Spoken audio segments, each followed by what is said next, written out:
రాష్ట్రంలో కొత్త పార్టీపై కవిత బిగ్ అప్డేట్. కేటీఆర్ హరీష్ రావుపై సెడ్డలు వేసిన కవిత. తెలంగాణ జాగృతి అధ్యక్షురాలు కవిత కొత్త పార్టీ గురించి అప్డేట్ వచ్చింది. మరో 3 నెలల్లో పార్టీ పేరు, విధి విధానాలు ప్రకటిస్తానని హైదరాబాద్లో మీడియాతో కవిత మాట్లాడారు.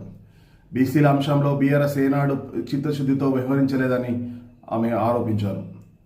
మున్సిపల్ ఎన్నికల్లో ఏ పార్టీకి ఓటు వేయాలో వద్దో బీసీలు ఆలోచించుకోవాలని,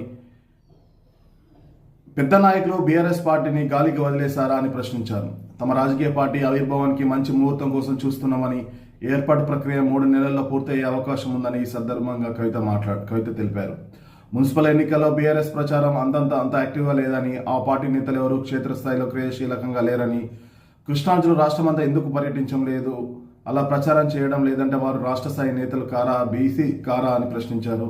అలాగే బీసీ రిజర్వేషన్లపై బీఆర్ఎస్ తన విధానాన్ని స్పష్టంగా చెప్పట్లేదని, ఆ సామాజిక వర్గానికి వారు అనుకూలమా లేదా వ్యతిరేకమా అనేది వెల్లడించాలనేసి కవిత డిమాండ్ చేశారు. బీసీ రిజర్వేషన్లు వ్యతిరేకంగా పిటిషన్ వేసిన మాధవరెడ్డికి ఆ పార్టీ టికెట్ ఎలా కేటాయిస్తుంది? బీసీలకు ఇచ్చిన హామీలను కాంగ్రెస్ ప్రభుత్వం అమలు చేయాలి. సబ్ ప్లాన్ను నిధులు కేటాయించాలని సీఎం రేవంత్ వర్గాన్ని లక్ష్యంగా చేసుకోవడం సరికాదు. నేను అసంబద్ధంగా మాట్లాడితే ప్రజలే ప్రశ్నిస్తారు. ఎవరు సమాధానాలు దాటవేస్తున్నారో వారు గమనిస్తున్నారు. తెలంగాణ ఉద్యమంలో కేసీఆర్ చరిత్ర చెరిపేస్తే చెరిగిపోయేది కాదని కవిత మరోసారి స్పష్టం చేశారు.